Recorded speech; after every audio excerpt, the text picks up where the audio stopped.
Hey guys, what's up? Nate here from Protoculture and Shadow Chronicles. Welcome back to Sonic Academy. Today we're going to be taking a look at programming beats. We're going to take a really simple house beat that's kind of dead and add some life to it with a few pretty basic drum programming techniques and some cool ideas. Let's take a look and check it out.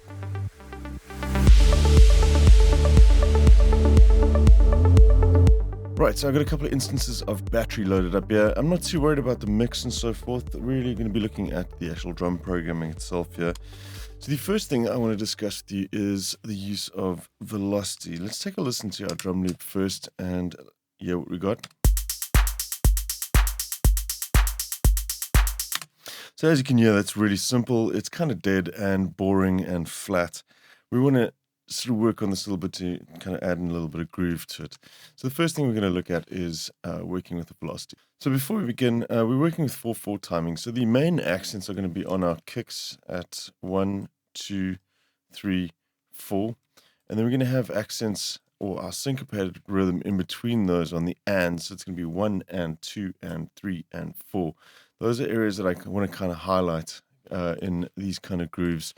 So that said, I want to look at our hi-hats. We have 0 velocity going on here, and this is something that we want to rectify. So I'm going to drop down the velocity on these here, do something really typical, kind of have 2 softer notes and then a louder note in the middle, and then coming back down again. So just listen to the difference that just changing some of the velocities is going to make.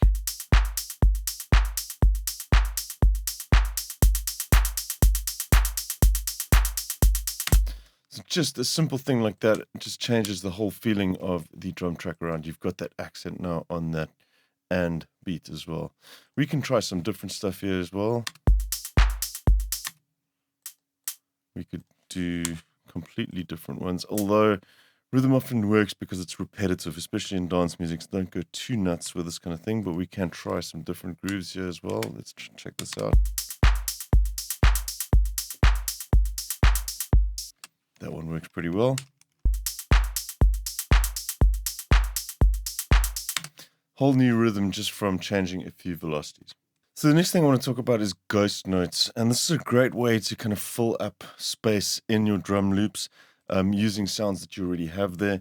So ghost notes are literally kind of when you're drumming, say on a snare drum in particular, for example, you hit the primary sort of snare hit and then your drumstick kind of ricochets off gently off that snare drum in between to kind of create extra groove to that rhythm that you're playing. Those are called ghost notes.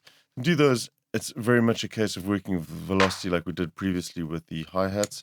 We're going to be adding in some extra notes with our claps here, but we're going to be adding them quite soft. We'll do that one. We'll change it up for the next one. Bring it slightly louder, that one.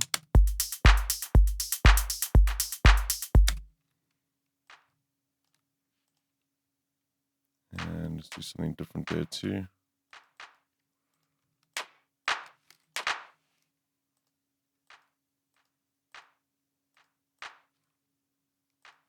Let's take a listen to what we got now.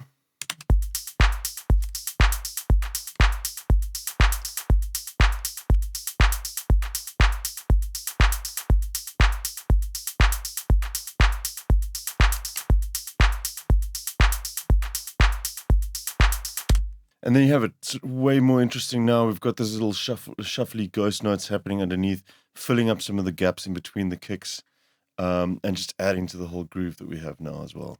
Right, so let's talk about quantizing. So we're going to talk about 2 different kinds of quantizing here. The first is going to be adding shuffle and groove quantizing to your track.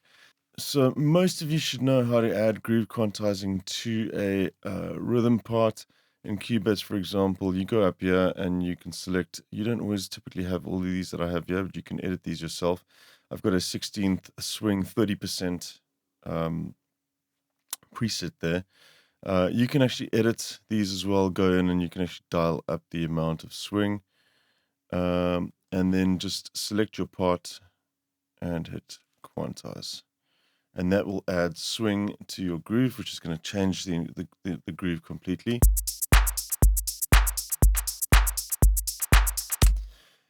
So that's pretty straightforward. But another cool little trick that I like for adding some groove to your tracks, if I want to keep this straight, for example, there's nothing stopping me from actually mixing two different swing settings together.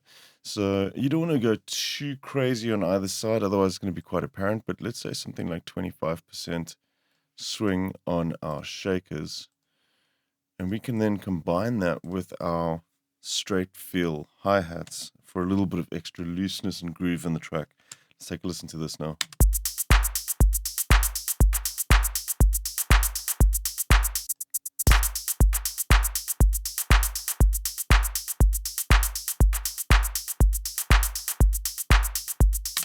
So you can hear there's a slight shuffle. It's not enough to kind of put it out of that straight feel, but just enough to kind of give you that slight looseness and shuffliness that that those shakers are adding to the whole feel of the drum track now.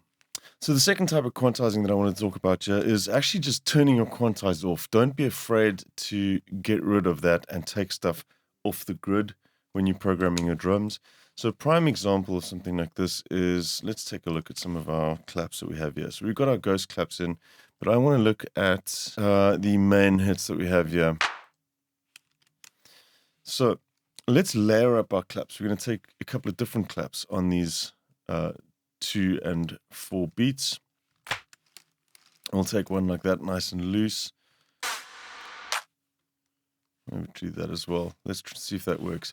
And like I said, don't be afraid to turn off your quantizing completely. Let's go in here and just manually move these around. And here what we get.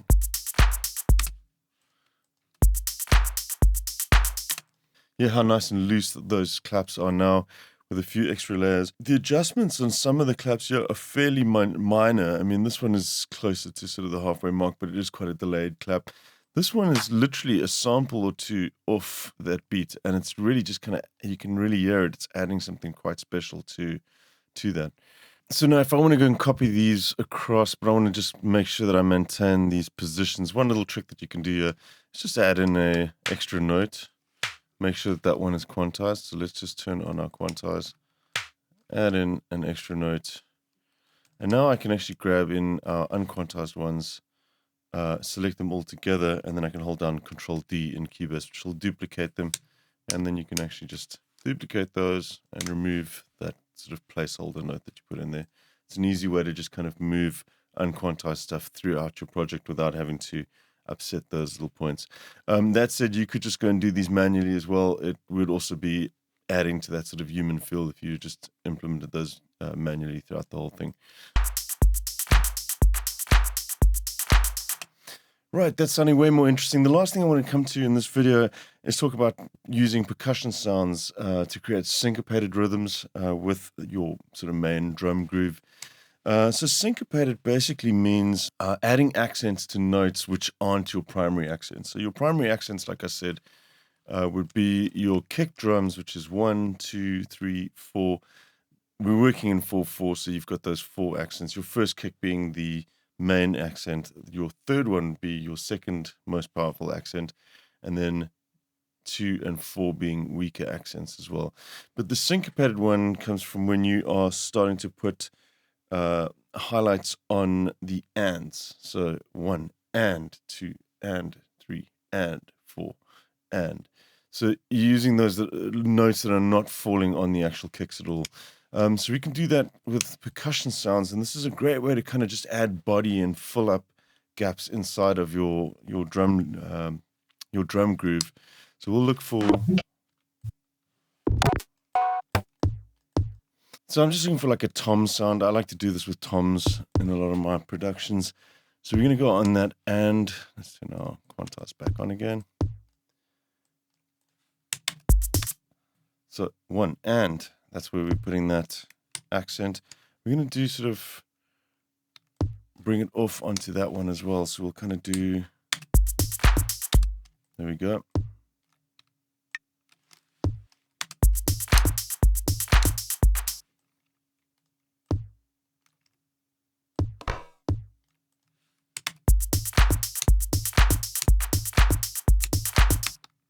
We'll add in an extra one there. You can move these up as well. This is a groove that I do quite often, is to push this onto just before these snares. Really classic that. And again, changes up the feel completely. Listen to this one. So just by moving some of those syncopated toms just one note over, can kind of change it from a sort of push feel to a more dragging kind of feel. Yeah, we'll check this one out.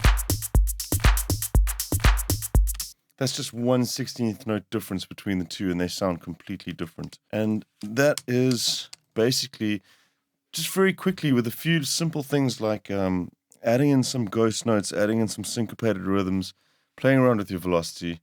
We've gone from something like this to this.